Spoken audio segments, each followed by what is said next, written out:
Damai sejahtera Allah Bapa yang melampaui segala akal, itulah yang memelihara hati dan pikiranmu di dalam Kristus Yesus Tuhan kita. Amin.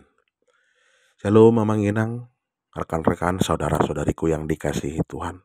Salam sehat, salam sukacita, salam damai sejahtera untuk kita semua, dimanapun kita berada. Horas.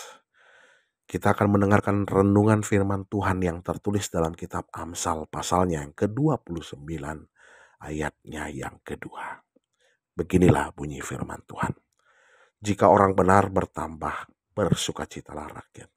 Tetapi jika orang fasik memerintah, berkeluh kesahlah rakyat. Demikianlah firman Tuhan. Amang Inang, rekan-rekan saudara-saudariku yang dikasihi Tuhan. Di dalam firman Tuhan untuk kita pada saat ini ada dua tokoh atau dua karakter yang mau kita lihat. Yang pertama, tokoh tentang seorang pemimpin dan rakyat yang dipimpinnya. Dan tentang karakter, di sini ada karakter orang yang benar dan orang yang fasik. Di dalam posisinya, orang benar dan orang fasik menjadi tokoh pemimpin, di mana ada perbedaan. Ketika orang benar memimpin, rakyat akan bersukacita. Tetapi orang fasik memerintah, rakyat akan berkeluh kesah. Ini merupakan gambaran dalam kehidupan manusia. Orang benar disejajarkan dengan orang-orang yang bijak, orang-orang yang mengetahui mana yang baik dan yang benar yang harus dia lakukan dan mana yang tidak harus dia lakukan. Dan orang fasik disejajarkan dengan orang-orang yang memiliki ego, yang mempunyai kepentingan sendiri, yang pada akhirnya ketika dia memerintah, sudah pasti rakyat akan merasakan keluh kesah, rakyat akan merasakan penderitaan, dan rakyat akan merasakan bagaimana mereka tidak dilindungi atau dipimpin dengan baik. Melalui firman Tuhan kita pada saat ini kita diajak. Apakah kita mau menjadi orang yang benar atau orang yang fasik? Apabila kita memilih menjadi orang yang benar, berarti orang-orang yang akan di sekitar kita pun akan menjadi bersuka cita. Karena mereka akan merasakan apa yang kita perbuat dan apa yang kita lakukan. Dan ketika kita menjadi orang yang benar, sudah pasti mereka akan merasakan perbuatan kita. Mereka akan merasakan efek ataupun dampak dari yang kita lakukan. Dan mereka pasti akan merasa senang. Orang-orang yang akan di sekitar kita pasti akan merasakan bagaimana sukacita yang mereka rasakan. Mereka melihat kita adalah orang yang benar. Tetapi ketika mereka melihat kita sebagai orang yang fasik, sudah pasti orang-orang di sekitar kita akan mengeluh. Sudah pasti orang-orang di sekitar kita akan menjauh.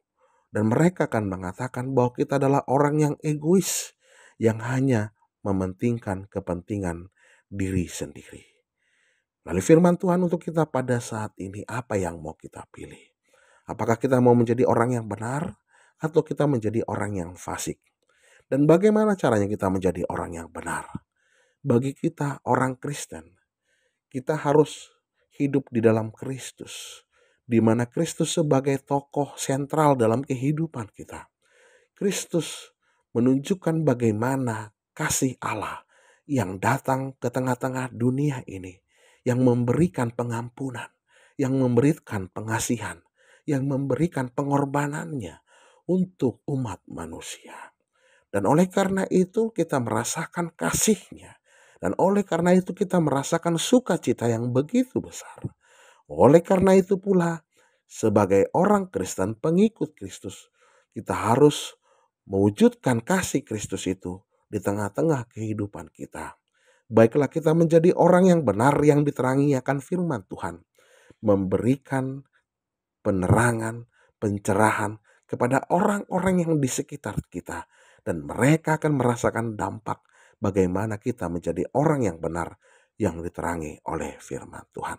Tetapi apabila kita menjadi orang yang fasik, yang munafik, yang hanya mementingkan ego, pasti orang-orang di sekitar kita akan merasakan bahwa kita tidak diterangi oleh firman Tuhan. Dan pasti akan mereka merasakan bahwa kita hanya mementingkan kepentingan kita pribadi dan tidak mementingkan kepentingan sesama ataupun bagaimana kita peduli dengan orang lain. Oleh karena itu, sobat, rekan-rekan, amang-inang yang dikasihi Tuhan, baiklah kita menjadi orang yang benar. Seperti firman Tuhan yang dikatakan pada saat ini, jika orang benar bertambah, bersukacitalah rakyat. Itu adalah hubungan yang saling timbal balik. Karena ada orang benar, maka ada sukacita. Amin, kita berdoa. Terima kasih ya Tuhan, Engkau telah menerangi kami dalam firman-Mu.